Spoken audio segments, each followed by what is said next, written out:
यार देखो, James Gunn ने तो पूरा दिल जीत लिया। अभी कुछ दिनों पहले हॉलिडे स्पेशल अभी वॉल्यूम 3 का पूरा ट्रेलर। हाँ, भले ही ट्रेलर का टोटल लेंथ कम था, लेकिन जो था ट्रेलर में वो देख के तो पूरा मजा आ गया। खैर, ये ट्रेलर शुरू होता है एक हेवी सस्पेंस वाले म्यूजिक टोन से, जो ये क्लियर कर देता है कि मूवी का टोन कितना ज्यादा सस्पेंस से भरा होगा। उसके बाद हमें दिखाया जाता है जीओटीजी के फुल टीम को, जो अपने कॉमिक एक्यूरेट सूट में एक अलग ही प्लेनेट में अपने स्पेसशिप से उतर रहे हैं। बस इसमें गमोरा मिसिंग थी। अब यहाँ पे तुम अगर देखो तो फिर तुमको रॉकेट के जैसे बहुत सारे एनिमल वाले लोग देखने को मिल जाएगा। लेकिन मेरे को पहले कोई ये बताओ कि ड्रैक्स अपने बॉडी में ये सूट पहन कैसे लिया? इसका चूंचा तो बहुत सेंसिटिव है ना। खैर, ट्रेलर में ड्रैक्स बिंग ड्रैक्स वाली हरकतें ड्रैक्स को करते हुए दिखाया जाता है। अब मेरे को ऐसा लगता है कि जीओटीजी इस प्लेनेट में खुद से नहीं आए हैं। इनको किसी रीजन की वजह से इसी प्लेनेट के कुछ लोग इनको बुलाए हैं, क्योंकि जब इनके ऊपर पत्थर फेंका जा रहा था तब तुम अगर यहाँ पे ध्यान से देखो तो फिर तुमको सेम प्लेनेट के ही कुछ लोग देखने को मिल जाएगा, जो जीओटीजी के हर एक मेंबर के साथ पत्थर खा रहे थे। तो ऐसा हो सकता है कि गार्डियन ऑफ द गैलेक्सी को इन्हीं सब ने बुलाया है अपने प्लेनेट पे कोई प्रॉब्लम सॉल्व करवाने के लिए, जो इनसे नहीं हो रहा। एंड इफ यू आस्क कि जीओटीजी को यहाँ पे आने का क्या जरूरत था,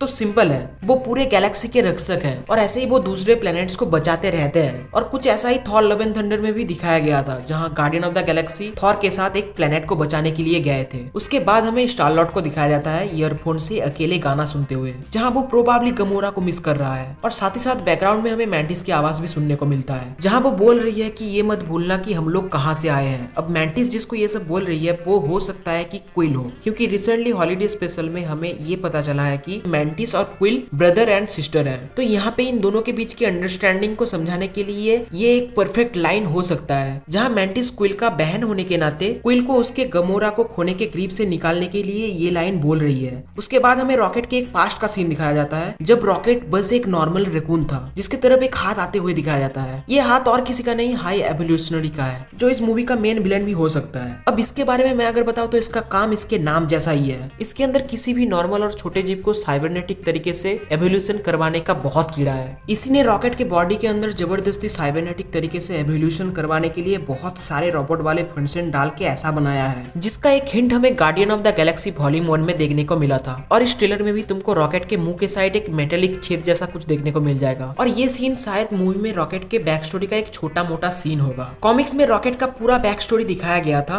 जो काफी सैड था। तो आई थिंक इस मूवी में भी रॉकेट के बैक स्टोरी को थोड़ा बहुत दिखाया जाएगा, जिसका कुछ इंस्टेंस इस ट्रेलर में हमें मिलता है, क्योंकि कॉमिक्स की तरह यहाँ पे हमें रॉकेट के गर्लफ्रेंड को दिखाया जाता है, और ये भी शायद रॉकेट के बैक स्टोरी का ही कोई पार्ट होगा। अब हाई एवोल्यूशनरी की बात करें तो इसका मेन गोल हमेशा से ये रहा है कि वो अपना काम निकलवाने के लिए एक परफेक्ट जीव बनाना चाहता है। इसलिए वो बहुत सारे छोटे छोटे एनिमल्स के ऊपर एक्सपेरिमेंट करके उनको परफेक्ट बनाने के चक्कर में हमेशा रहता है। और ये रॉकेट के अलावा बहुत सारे एनिमल्स के ऊपर एक्सपेरिमेंट करके उनका जेनेटिक्स एक्सचेंज कर चुका है। तो ऐसा होने का चांस बहुत ज्यादा है कि इस एनिमल वाले प्लेनेट के लोगों को हाई एवोल्यूशनरी ने ही बनाया है। बस ये समझ के रखना कि ये बहुत हरामी है। अब रॉकेट इस ट्रेलर में एक बात बोलता है, पिट आई एम डन रनिंग। अब इसको समझाने के लिए अगर कॉमिक्स की बात करूं तो कॉमिक्स में ऐसा हो चुका है कि हाई एवोल्यूशनरी उसके हर एक एक्सपेरिमेंट वाले सब्जेक्ट को एक जगह रखता था, जहाँ एक दिन एक ब्लास्ट की वजह से वहाँ के सारे सब्जेक्ट्स भाग गए थे। उनमें से ही रॉकेट भी था, और तभी से रॉकेट हाई एवोल्यूशनरी से बचने के लिए भाग रहा है। लेकिन इस मूवी में वो उसका सामना करेगा उसके ही बेस में। बट आई हैव टू से हाई एवोल्यूशनरी का बेस काफी इंटरेस्टिंग सा है। इसके अलावा ट्रेलर में हमें गमोरा को भी दिखाया जाता है विथ हर न्यू लुक्स। बोलना पड़ेगा क्या मस्त लग रही है। ठीक उसी के बाद ही गमोरा के साथ साथ हमें क्विल, नेबुला, मैंटिस और ड्रैक्स इन सबको एक साथ एक एलियन प्रिजन में दिखाए जाते हैं, जहाँ नेबुला और मेनली ड्रैक्स बहुत इंजर्ड लग रहे हैं, क्योंकि दोनों को ही सपोर्ट देके चलाया जा रहा है। तो प्रोबेबली ऐसा हो सकता है कि ये किसी फाइट के बाद का सीन हो। और इस पूरे ट्रेलर में हमें एक ही फाइट को दिखाया जाता है, जो कि नेबुला और एडम वार्लॉक के बीच हुआ है। और क्योंकि नेबुला अभी गार्डियन ऑफ द गैलेक्सी का ही पार्ट है, तो इसीलिए guardian of the galaxy versus Adam Warlock. और क्योंकि एडम वार्लॉक हद से ज्यादा पावरफुल है, तो इसीलिए इसने इन दोनों को एक साथ पेल दिया है। और मेरे को ऐसा लगता है कि उस फाइट के समय बाकी के गार्डियंस के मेंबर्स वहां प्रेजेंट नहीं थे, या फिर कोई अलग फाइट भी हो सकता है। लेकिन यहाँ पे सेंस तो पहले वाला ही ज्यादा बना रहा है। अब एडम वार्लॉक की बात करें तो जीओटीजी वॉल्यूम 2 के पोस्ट क्रेडिट सीन में हमें इसके क्रिएशन के बारे में बताया गया था, जहाँ वो गोल्डन कलर वाली हाई प्रिस्टेस आयसा ही थी ना इसका नाम, वो ऐसा दावा कर रही थी कि एडम वार्लॉक उनमें से सबसे परफेक्ट बीइंग बनेगा। तो ऐसा हो सकता है कि एडम वार्लॉक को बनाने के लिए हाई एवोल्यूशनरी ने इन लोगों का मदद किया हो, क्योंकि वेल इसका भी मेन गोल एक परफेक्ट बीइंग बनाना ही है। लेकिन यहाँ पे एक थोड़ा ट्रिकी पार्ट आ जाता है, क्योंकि कॉमिक्स में एडम वार्लॉक और सोल स्टोन के बीच एक गहरा कनेक्शन था।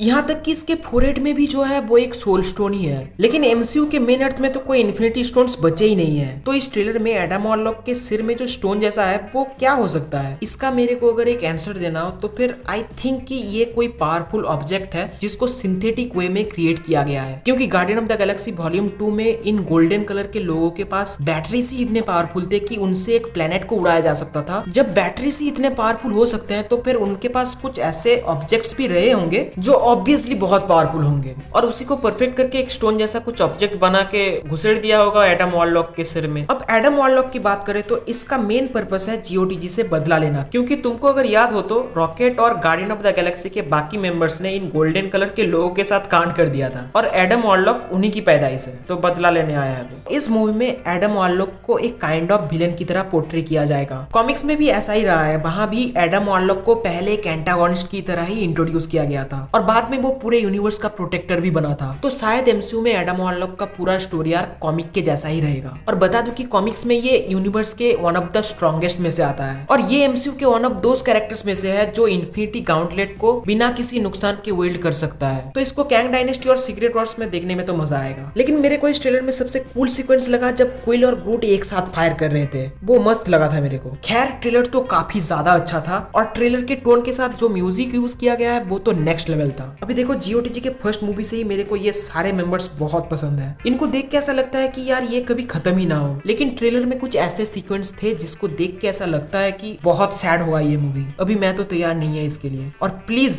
मैं जो देखना नहीं चाहता उसे मत दिखाओ, नहीं तो थिएटर में बाल्टी ले जाना पड़ेगा मेरे को। तो बस यहीं पे मैं अपना वीडियो खत्म करता हूँ, बाकी मिलता हूँ नेक्स्ट वीडियो में, तब तक के लिए